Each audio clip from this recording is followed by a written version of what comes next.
Coach Schumann here for Success for Life podcast. Back again, we've had a little break. The summer's been a little light, mostly my fault because I've been enjoying it. But we're back with a great guest. We're going to talk a lot about performance at work, how to get the most out of your employees. What are some of the things you need to do in today's modern workplace, which is definitely radically changed over the last couple of years. I'm with my guest, Gregory Offner, to talk about all those things and then some. Gregory, welcome to the podcast. Hey, Coach Schumann, thanks for having me. It's really I'm excited to talk to you. First of all, it's been a little break for me, so I haven't done any of my Success for Life podcasts in probably 3 or 4 weeks. So we're jumping back into the mix there, and I'm excited to talk about because work has changed a lot in the last couple of years for a lot of people. And you're an expert in this field. But before we dive into that, just tell everybody your background, where you come from, and how you got to this kind of point where you're at now. Sure. I think like a lot of the people watching and listening, I graduated college and then proceeded to do something that had nothing to do with my degree in music, psychology, and philosophy. I fell into the world of sales. And while I did okay at it, I wasn't necessarily in love with that as my job. What I really wanted to do was be an entertainer, to be a performer. So a few years into the work world, I managed to get myself a gig at a piano bar and then into dueling pianos, which if you've ever been to Vegas or you've gone to a dueling piano bar, you've seen that high energy, super engaging show. So I had kind of a double life for a long time until 2015. In 2015, on a July evening, I sat down at my regular piano bar in Philadelphia to open up the night. And when I opened up my mouth, nothing came out. This found me in a doctor's chair, doctors who are experts staring at my vocal cords going, oh my God, what is all that? And they said I had about 2 months until I lost my voice permanently. Rather than give up, I decided there's got to be something we can do. And they said we could try surgery. So now 15 surgical procedures on my voice later, I've reinvented myself. I left the work world. I took that experience in silence, in disengaging from conversation and from social activity, and merged it with my background in philosophy, psychology, and my real life work experience. And now I serve organizations around the world as a keynote speaker, as a corporate consultant, and I help organizations create a tip jar culture in their own companies. This is the type of culture that engages both the audience and the performer. Because depending on where we're at in the business, we may be the audience, we may be the performer, and we can get into that. And it helps people create the type of performance that leaves their customer cheering for an encore at the end of the day, whether that's their colleague, their client, whomever that might be. What we really want is to deliver and to receive the type of performance that people want over and over and over again. That's really interesting. First of all, wildly interesting background. Dueling pianos. I used to be one of my favorite things going to see. In any time I go out, especially when I was younger, dueling pianos is like the whole place was engaged in it, and I've seen it in quite a few places. So that's a really interesting background. Now, having been someone who's had surgery on his vocal cords, I've had 3. Not 15, but I've had 3, and they were polyps. I don't know if that's what it was with you, but they were sitting on my vocal cord, and I was a football coach for 20 years, and I thought that contributed a lot to it, obviously yelling and talking loudly and stuff like that. So I could see, singing as what a detriment that could possibly be. And I know a little bit about it because you have to be quiet for long periods of time once you get that surgery, very long periods of time. Which could, if you don't, could really destroy your voice long term. So is that what happened, or is it? Yeah, so it was a mixture. I had sort of like the holy trinity. I had polyps, I had nodules, and I had cysts on my vocal folds. The doctor, who happens to be in Philadelphia, he is the guy in the world of vocal surgery. Like, he's invented more of them than any other surgeon. He looked at my voice and he said, I've never seen someone who's performing professionally with vocal cords this badly damaged. And so that there's quite a lot of silence that follows. And in fact, for a period of time, I was known as the white guy with the whiteboard, because everywhere I went, I'd have to bring, a little personal dorm size whiteboard like this and a dry erase marker with me so that I could attempt to participate in conversations. One of the things that I learned through that experience was that even my best friends, and sometimes even my family, the people that loved me and cared about me and wanted to know how I was doing, even sometimes they disengaged from a conversation with me because it's very difficult to keep up. I mean, scribbling as fast as I can, it's either illegible or impossible to keep up with the conversation. And if you add a cocktail, how interested are you in reading Chicken Scratch after your second or third cocktail? I mean, not that interested. So the parallel that the listeners can take away from that is that even our best customers, even our best employees, if we add enough friction to the experience, will disengage. And this is that critical revelation that folks, I don't think, have really zeroed in on. We spend millions of dollars and thousands of hours in the business world trying to increase engagement from our people. But no matter how hard we try, all of that gets dashed away if we don't eliminate the moment of disengagement. And that's really what my work is about. It's not so much creating more engagement, it's eliminating the moment of disengagement, that moment in the employee experience when we make a very conscious decision that this job, this leader, this experience is not going to, or is not willing to, or is not able to give me what I want. And we disengage. And when organizations eliminate that moment, the engagement problem kind of fixes itself. It's sort of like that conversation we had several years ago about the debt ceiling. If you remember that, some folks said, we got to raise the debt ceiling. And other folks said, we got to rein in the spending. And somebody put the analogy out there that if your house was filling up with sewage, if a sewage pipe broke and sewage was just spilling out into your house, would you want a bigger house or would you want to stop the sewage? Right? In this case, disengagement is the sewage. We don't need more engagement. We need less moments of disengagement. Okay, so that's very, very interesting point. So explain to me how people get disengaged and in the workplace, or in the like what they're doing. How does that happen at the workplace specifically? When it comes to like someone works for you, you're the leader, and this. It's not like people who are in charge don't know this is happening, right? Anyone who has some level of intuitive. I mean, sometimes I guess they do, but don't know. But it's important that as a leader, you start. One of their better skills to becoming a leader, to getting in that position, in a lot of cases, is that they can see that things are happening. The problem is, first of all, how does it happen? And then what are the steps that people can do as leaders when they recognize this starting to happen? Mm-hmm. So let's go big and then bring it down small, okay. Right? Because at a very large level, at a very big level, 30,000 foot view, the answer is kind of simple. It's kind of tweetable. People disengage when your problem becomes my problem. And this is on both sides of the fence. This is employees and employers. Think about the conversation of a great performer in their performance review with their boss. And the boss says, gosh, we've had a really tough quarter. And I know that you've been smashing your quota, but just as an organization, we're not where we need to be. So that raise, it's just not going to happen. The top performer's thinking, that sounds like a you problem, not a me problem.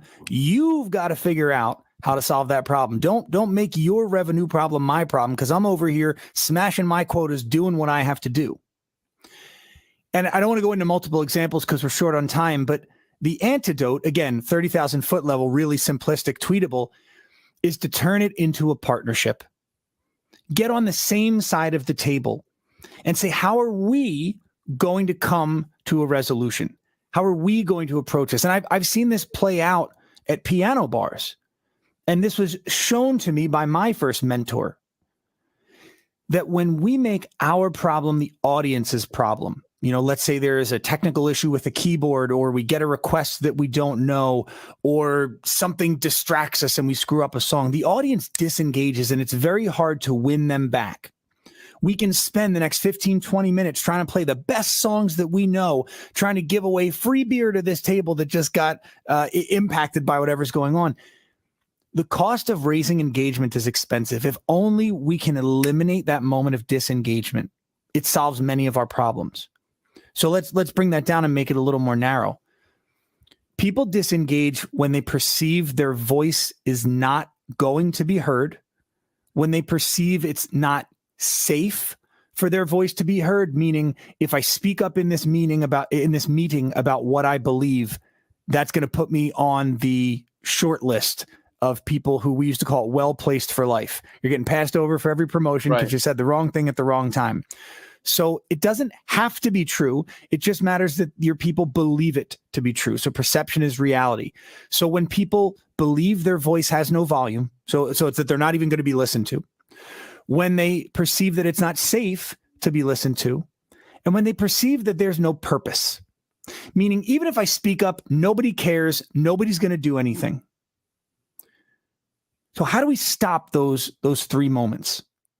That's the real question that people want to know. How do we avoid this moment of disengagement?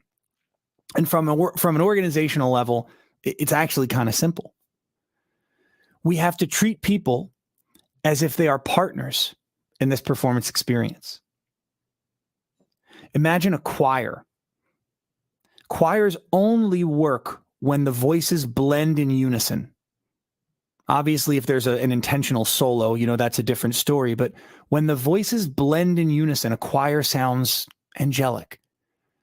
But when folks are trying to showboat or stand out or make one voice rise above all the others, then the whole point, the whole purpose of a choir goes out the window.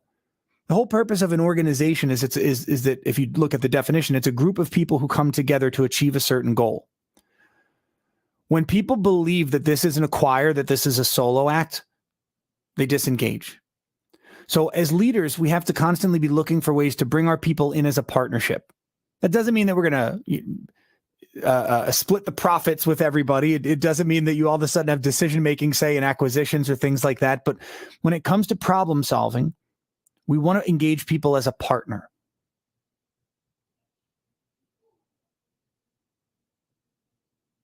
Oh, I can't hear you, Coach. I think you're muted. There are some interesting things there. So, from a partnership standpoint, so for example, top salesperson that you brought up, I think that's a fundamental flaw in leadership. If the top salespeople have an issue and aren't being rewarded, so there's much more than just them not being a partner in it. There's a major flaw in your system as a whole if top performers aren't being rewarded in some capacity. So I think that's a big part of it, and that may be the engagement part and listening to what they have to say from an input standpoint. But for me as a salesperson, if I was going into it, I would want to know what my rewards were and if they were capped, and if I did well, what would be the negative. So there are some issues in that aspect when you join an organization and understanding what the fundamental values of that organization are.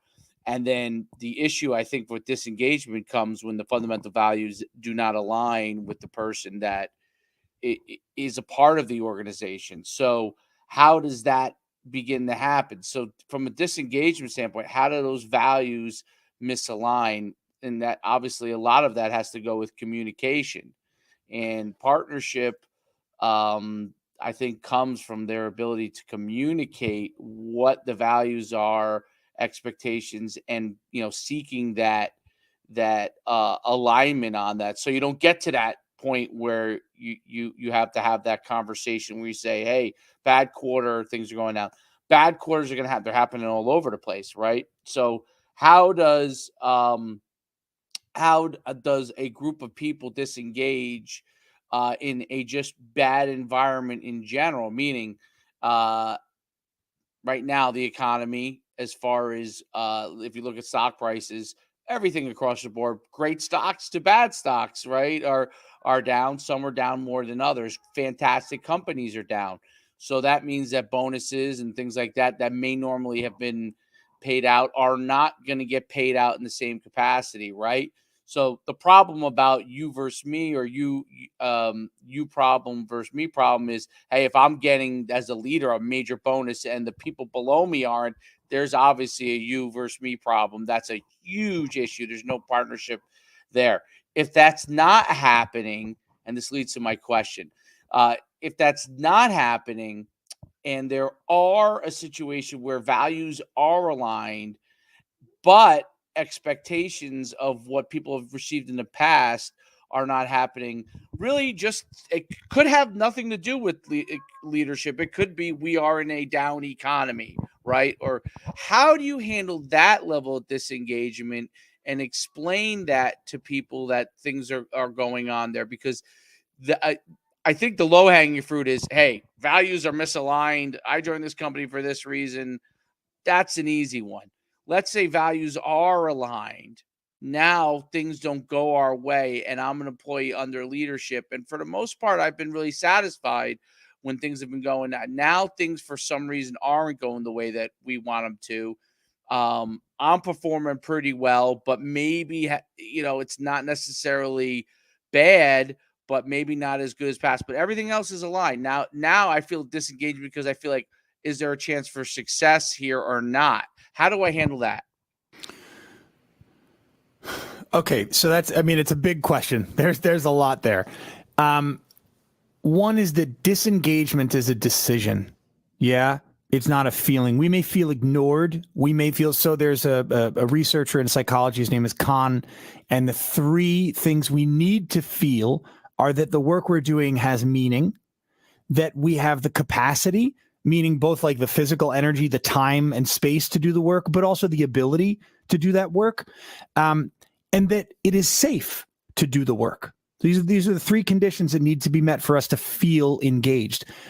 But disengagement is a decision. It's not a feeling. So when someone's made the decision to disengage, they're saying those three conditions don't exist, and I'm not going to get, or I don't believe I'm going to get what I want from this transaction. So the first thing organizations can do in the circumstance you've painted out is to understand their audience. One of the keys, my first mentor in the world of piano playing, being a professional performer, the key to engagement in any performance is understanding your audience. And there are three types of people in any audience. I don't care if it's a business. I don't care if it's a ball game. I don't care if it's a piano bar. Those three types are keepers, leapers, and sleepers. And it's funny, we were just at the mall getting something for my two-year-old daughter. And I was just checked out. I needed a break anyway, because I've been working all week. And we were at the mall, and I was like, God, just find me a comfy chair to sit down in. I had no interest in what was going on. I was kind of there begrudgingly and, just looking for a Starbucks. And I realized in this situation, I'm a sleeper. Like, I'm there because I kind of got to be there, and I don't really have anywhere else to be. And if I had a better option, I'd probably be interested. If there were like a sports memorabilia store, I'd go check that out. But there wasn't. So here I find myself. And in the corporate world, that happens too. Someone falls into a job out of college. It's good enough, but not so good that I want to give discretionary effort to the job. But they keep paying me, so I'll keep showing up. I mean, we're hearing about this term quiet quitting right now. That's really describing that there is an influx or a growth in the sleeper category in the work world right now. So now you got your leapers. Leapers are easy to spot. In the piano bar, they're your bachelor parties, your bachelorette parties, your birthday parties. They're coming here to kick off the night, but they're not staying here all night. They want to get a couple songs, get a couple drinks, and then they want to get on to the next place. They're hopping around. In the professional world, it's like someone who gets out of college, wants to work at Google, but doesn't really have maybe the tech skills. Yeah, maybe they were a business major, but they don't have the tech savvy. So they take an entry-level job at a small tech firm in their hometown. They get some coding skills under their belt. They get some experience, some projects under their belt. 2 or 3 years later, they want to go to Google. So they're not at that small company to rise up and be the CEO. They're there for a specific purpose, and then they want to leap to that next role. And the same thing can happen at, let's say you're at Google and you're not rising up the ranks as fast as you want. You know that if you go to a smaller tech firm, you could become the chief technology officer in a minute. So they want to make a different leap. Then there's our keepers. And these are the type of folks that every company romanticizes and that, every bar wants. It's the norms. If, to go back to Cheers, if you remember that TV show, always going to be there, always going to be in that seat at the bar. I have a buddy named John. He is a keeper at this one particular bar here in Philly. But in the work world, it's a little different. We've got two types of keepers. We've got our rock stars. Those are the salespeople, I used in that earlier example, that are crushing their quota. They're rising up their ranks. We want more of them, of course. But we've also got our rock steadies. Those are the people that are dependable. I'm going to come in. I'm going to clock in at 9. I'm going to work my tail off for you. But I'm also going to leave at 5 because the job isn't what really drives me. I love where I work. I love what I do. I love who I'm doing it with. But my passion is my 5 to 9, 5 a.m. to 9 a.m., 5 p.m. to 9 p.m. That's where I'm fueling my passion. So understanding who the person is that we're speaking to, right? If they're a keeper, they're going to have certain desires, drives, even though they're lined up with our values like you described, they're going to have a certain desire that a leaper won't have. Again, a leaper can be an A player. They could be a rock star, but they want to get somewhere else. And it's important to understand that because then we frame the conversation of how is what we're going through together, remember, establish the partnership. How is what we're doing right now going to get you where you want to go? And the sleepers, I think, are the most fascinating category for a leader, for someone who's interested in leadership. Sleepers are their dormant talent. They are the greatest potential transformative source inside any organization because a leader's responsibility is to wake that sleeper up, connect them to a purpose, connect them to an impact, awaken that passion. Now, they may wake up and look around and go, this isn't where I wanted to sleep. And they move on to the next role. That's fine. That's going to happen.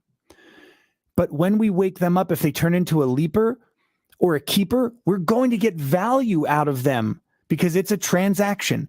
We give value at work, and in exchange, we get something that's valuable to us. My caveat here for anybody who's newly into the workforce, if the salary is the most valuable thing you're getting from your job, you have a problem. You may not have figured it out yet, but your salary should not be the most valuable thing you get from the job. It should be experience, connections, an easier step to the next place that you want to go. So how do we partner with them to figure out, how we can get them to accomplish the things or see if they can accomplish the things that we want to accomplish? So keepers sound like they're probably easiest to work with and motivate because they're there already with a purpose and they're kind of bought in. Leapers are there for a time period. They'll perform very well for you. They're probably good to motivate in the short run, and then you'll see the dip when they're ready to go anyway, I think. And then you'll have that conversation. You'll figure out if they're going to be keepers or just going to stay as leapers and they're going to be gone. The sleepers are so difficult because sometimes are they worth waking up, and they have to figure that out. But my issue that I want to address is how do we figure out, which one of those people are which, and then how do we put them on our team properly? Because we don't want the sleepers to bring down the keepers, right? I mean, if there's a sleeper, you wake him up and now he's, I don't know, disgruntled for whatever reason. The disengagement thing is to me is such a difficult thing because as a person that's led a company for 20 years, I've seen multiple different levels of disengagement. I've seen the beginning phases of it, and I've rarely seen people who start to disengage re-engage and be successful, right? So the preventative part's a big thing, but how much of it has to do with us and how much of it has to do with their attitude towards things? How this is this is a fascinating topic because it's so difficult to kind of measure those things. Can you explain a little bit of that? So another big question. It starts with the questions we ask, and before I even get into that, it really comes down to honesty. There is a lack of honesty in the workplace, and I don't know that it's malicious, but it's pervasive. And there are these little lies that compound into really big problems. And they start in the interview process because theoretically you've got something that I want, right? You've got a paycheck, you've got stability. There's something about this job that I want. But most people believe if they come out and say exactly what it is that they want, they won't get the job. So they obfuscate, they sort of juke, they hint that they're going left, but they really go right because that's what they think you want. So this is where it starts. But then it piles on in performance reviews. And, if you're a company that's smart enough to do the 90-day re-interview where 90 days in, you bring them into a room and you say, hey, tell me everything you're seeing right now because you've got fresh eyes and we don't.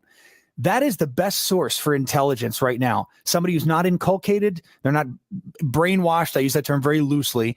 They're not, they don't have enough bias. They don't have enough baggage. They haven't been there long enough. So they've got fresh eyes and they're going to give you good information. If we just bring a little more honesty back into these conversations, and that's scary. It's especially scary when you're having a conversation with someone who can fire you. And that's why I'm an advocate for more coaching relationships in the workplace in addition to managers. But if we just bring a little more honesty in, that's going to go a long way to solve some of these issues. Now, I would stop you real quick because you brought up a absolute golden point, the interview process. I have always felt that the interview process, the mistake, and I'm sure I've made this a million times myself, both parties are busy selling. Okay? The company is selling who they are and why you should be a part of that, right? Instead of interviewing them, they're selling them. And the candidate is selling why he should be a part of this company and selling all the things that are instead of, and I think your honesty part is very valuable. Like there should be a, hey, this is what we do well. This is what we don't do well. This is what we can do and what we can't do. And, but what happens is I believe you're really right on this. The guy who runs the company or the human resources person, their job is to get the top people they can get, right? So they're selling. They're not as much. Yeah, maybe if they bring someone in for an interview, they already think that this person has somewhat level of capability. They're selling, and they're just kind of weeding out the people that sell them best on the process. So both sides are selling, and there's not a whole lot of information gathering. And I can tell you this because this is an interesting side of it. As a person who's coached football, so I own my own company for 20 years, but I've always coached high school football up until the last couple of years. I always, in the interview process, was selling myself. And then the other side was always selling what they thought was so great about their program, right? Or what had to be improved in their program. But they were selling it regardless. It wasn't until my last couple of interviews the last few interviews, and now I have a 7-year-old, so I'm helping him out as he goes through sports. So I kind of stepped away for a little while. But my last few interviews, I said, I'm no longer gonna sell myself. I'm gonna tell people what I believe, what my philosophy is, the things that I've accomplished, but I'm also gonna be candid in what I'm looking for in a program. And I found interesting things from that. The best thing about it is the only people I've worked with are people that I've wanted to work with in that process, and realized that like my candid and openness was a valuable thing. The people who did not value that did not hire me, or if I was there, did not want me around anymore, which I found to be a great thing because I realized I didn't want to be there either because we were all, for lack of a better word, BSing each other all the time, right? So you're busy BSing each other, and then nobody knows anything about anything. But the people that I've worked with that have been the best have been people that have always said to me, hey, this you can do. Oh, this goes too far. And then I could say, well, I think this is why I should be able to go this far, right? and they don't take it personal. They say, hey, you know what, we can do this, we can't do that, right? And that dialogue has always led to the best workplace environments. The worst environments have always been to dance around, like what you said, to dance around everything. Everything's supposed to be peaches and cream, but I think you're better off getting to the point in most cases, and people appreciate that. And you're right. The ones who disengage from that are probably the if you have an honest approach in the workplace, the people that disengage from that are probably not the people that you want around, because they just want you to BS them all the time, and it'll end up bringing down your organization. So I think your point about honesty and starting in the interview process is so dead on. Why then? And why does this happen? What is the reason why people feel they got to BS each other all the time? I think if I knew that, I would probably be able to retire immediately. I've given you some tough ones, and you've done a great job with them. Well, here's something that I'll point out, and this is a newer idea that I'm polishing up. So if you think about the recycling symbol on a trash can, right? It's got those 3 arrows. I want you to imagine it with a 4th arrow. And those 4 arrows represent 4 stakeholders in sort of the corporate equation. Yeah. So we've got investors or stockholders. That's 1 arrow. Then we've got our senior leadership, or I'll say anyone that can be compensated with something in addition to their salary. Yeah. Then we've got our line level employees. So those are folks that only get salary or hourly wage. And then we've got our customer. This is sort of the food tree or the life cycle of an organization. And for too long, we've been beat over the head with the idea that it's the investor or the shareholder that is really who we need to be looking out for. And as long as the executives or the folks who get additional compensation look out for the shareholders make sure they keep getting more additional compensation. But it kind of breaks down from there. Because while the employees look out for the executives who look out for the shareholders, nobody's really looking out for the employees. And I'm making a generalization here. And then at the very bottom, in many cases, is the customer.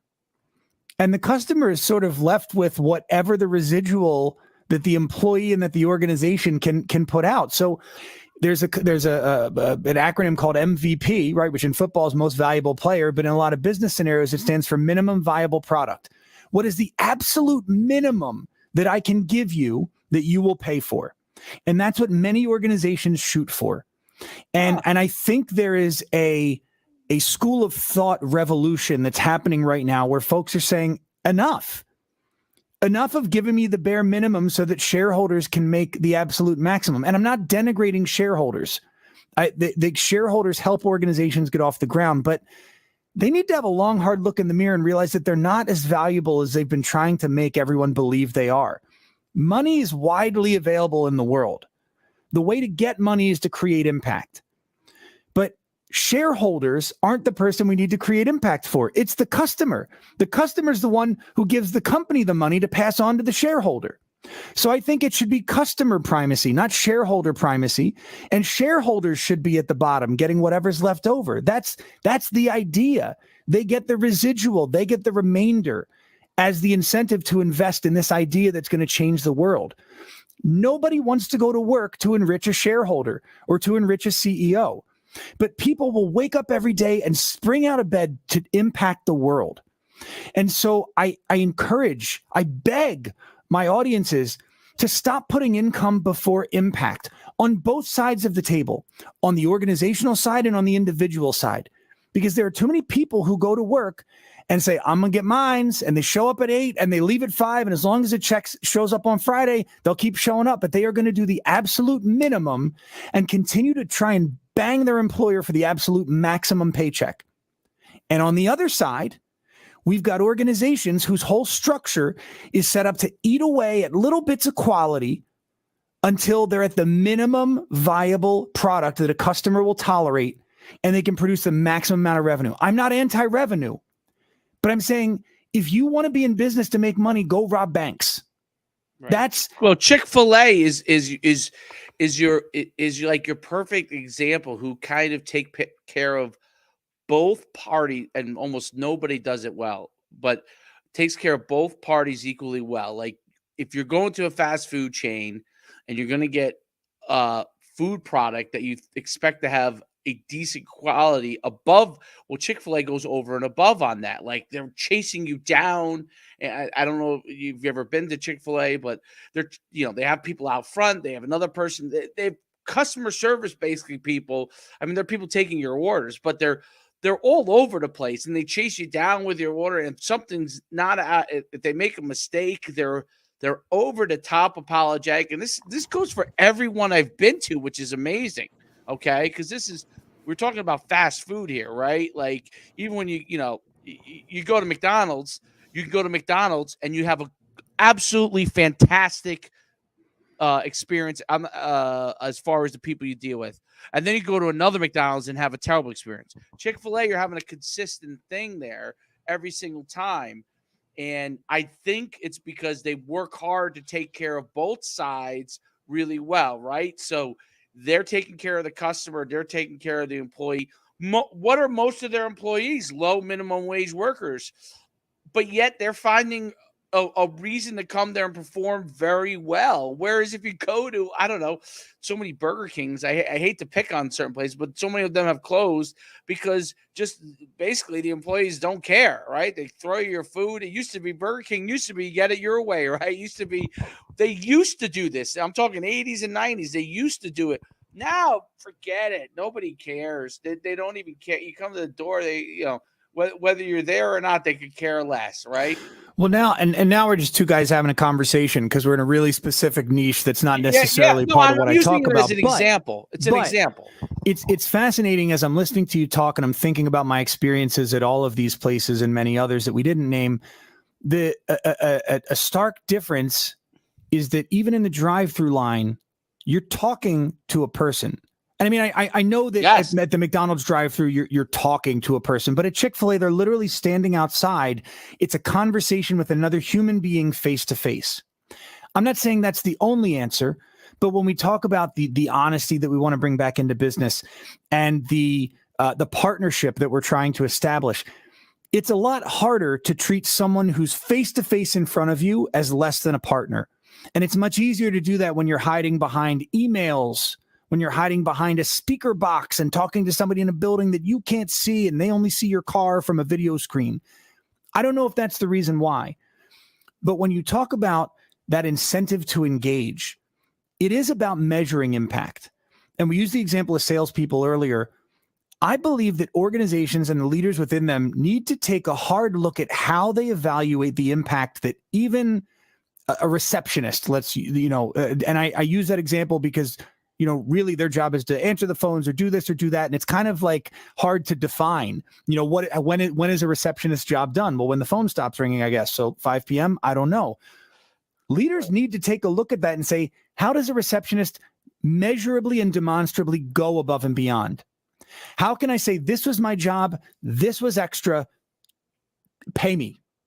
And it doesn't have to be in the form of cash, but at the piano bar, when you want to hear a request, that request slip is accompanied by something, if you're in the States, green and presidential. Yeah. That is discretionary incentive for my discretionary effort because I'm paid to be there and play until the bar closes anyway. You want me to play your song? Show me some discretionary incentive. And it could be that you buy me a drink or it could, whatever that incentive is, it doesn't have to boil down to money. And this is where some companies have been stuck in the last couple of years. They think that the only incentive is money or trips or the ones who have wised up are doing training, but they're training you for the job you're in. They're not training you with transformational, life-changing skills. And this is really the meat of how I help organizations change. The organizations who want sustainable growth should stop insanely focusing on the income and start focusing on the growth of their people. Because as your people get better, the organization gets better. As your football team gets better, the results get better. As the players, I should say, on your team get better individually, the team collectively gets better because of those individual improvements. That's where we need to focus our time, is in growing our people. Transform the individual to transform the business. Stop focusing on how do we cut a cost here? How do we provide a lower cost, piece of the pie here? Make the people better. I've in my whole career in sales, I've found that top line growth covers up pretty much everything else. Right. But we get to a point where we can't churn customers anymore. It gets too expensive. We need to grow our people. That's where that top line growth comes from. That's a great, great point. It's very. I could talk to you about this all day. It's very, very interesting. I love your idea of thwarting disengagement, which I believe is such a hard thing because people aren't always going to communicate that they're disengaged. It's just going to happen, right? So to be able to thwart it and set things up, I mean, communication is such an important thing. Before I let you go, any final things you want to share with our audience? Yeah. My experience with my vocal cords made me realize that someday we'll all do something for the last time. When I sat down at that piano, I had no idea that was the last time I'd ever perform professionally at a piano bar. When you wake up tomorrow, could be the last time you do so. So if you're in a job and you've already made that decision to disengage, move on. If you're trying to make a leap, tell your supervisor. And if they partner with you, great. And if they don't, move on. We hesitate to make the changes in life we want because our brains are hardwired to avoid loss. We will avoid losing $5 at the expense of an opportunity to earn 10. It's just how we're wired. But that doesn't serve us. Not in the world we live in today. It did when we were running from bears and lions and tigers, back in hundreds of years ago, but not anymore. So if you're going to develop something, develop this machine right here. Focus in on soft skills like negotiation, understanding body language, even communication skills, because those will take you everywhere you want to go. And Coach, thank you for giving me the opportunity to come on here and talk to your listeners. It's fantastic having you. You shared tremendous insight. You handled some difficult questions that I definitely think you handled it really, really well. I mean, just awesome stuff. What's the best way for people to get in touch with you? How can they get in contact with you? Sure. If they want your coaching, to work with you further. Yeah. So, just as an aside, if you want ideas on those soft skills, I almost forgot to mention this. If you get out your cell phone and text 33777, so text that number, text the word keys, Keys, Keys to 33777. I'll email you a one sheet with 7 of the most in-demand soft skills. I call them the 7 keys of success that you can start to develop in yourself right now. And that sheet will explain what they are, how each one benefits you, and some resources that you can use to go start developing them yourself. The best place to get a hold of me is on Instagram. Connect with me on Instagram, DM me, let me know what you thought of the show, if you loved it, if you hated it, if you want more of it. Or you can check out my website, GregoryOffner.com. Perfect. Thanks so much for being on today. Insight was invaluable. I mean, just unbelievable. Something that so many people, especially like not just leaders, but people who are frontline workers can look at what they're doing and really assess. I love how you broke out those 3 points with keepers, leapers, and sleepers. Like you can kind of assess where you are in the process as well and say, hey, there's something I got to do to figure out where I can become a keeper. Where do I want to be? If I'm a sleeper, where do I want to be? And assess that with yourself, and start to move on that path. Awesome stuff. Thanks so much for being on today on the Success for Life podcast, and have a great day. Thanks for having me.